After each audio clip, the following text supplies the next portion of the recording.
تفسیر القرآن آج کا سبق سورہ یونس آیت نمبر 46 سے 49 تک۔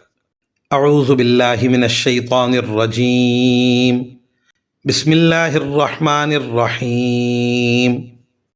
وَإِمَّا نُرِيَنَّكَ بَعْضَ الَّذِي نَعِدُهُمْ أَوْ نَتَوَفَّيَنَّكَ فَإِلَيْنَا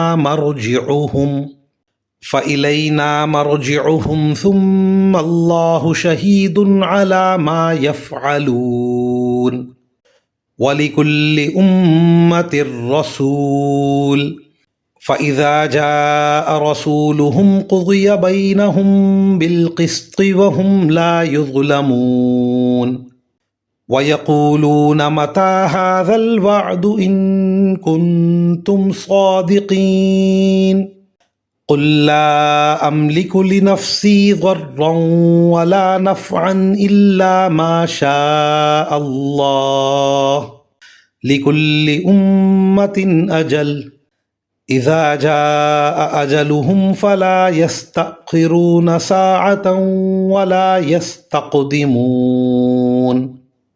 ترجمہ: اور اے پیغمبر، جن باتوں کی ہم نے ان کافروں کو دھمکی دی ہوئی ہے، چاہے ان میں سے کوئی بات ہم تمہیں تمہاری زندگی میں دکھا دیں یا اس سے پہلے تمہاری روح قبض کر لیں، بہر صورت ان کو آخر میں ہماری طرف ہی لوٹنا ہے۔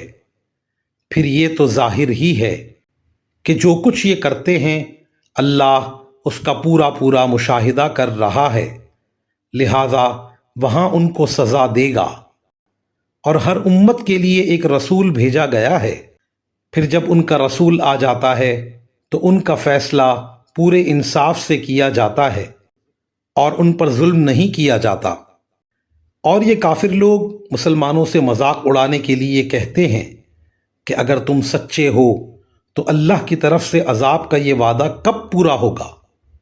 اے پیغمبر، ان سے کہہ دو کہ میں تو خود اپنی ذات کو بھی نہ کوئی نقصان پہنچانے کا اختیار رکھتا ہوں نہ فائدہ پہنچانے کا، مگر جتنا اللہ چاہے۔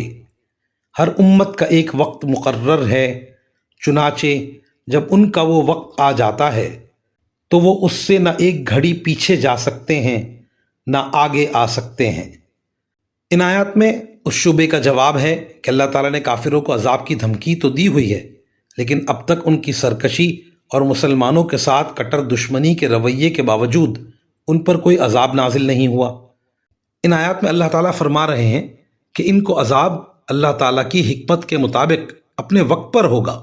یہ بھی ممکن ہے کہ حضرت صلی اللہ علیہ وسلم کی حیات طیبہ ہی میں ان کو دنیا میں سزا مل جائے، اور یہ بھی ممکن ہے کہ آپ کی زندگی میں کوئی عذاب نہ آئے، لیکن بہر صورت یہ بات طے ہے کہ جب یہ آخرت کی زندگی میں اللہ تعالیٰ کے پاس لوٹ کر جائیں گے تو انہیں ابدی عذاب کا سامنا کرنا پڑے گا۔ وآخر دعوانا ان الحمد للہ رب العالمین۔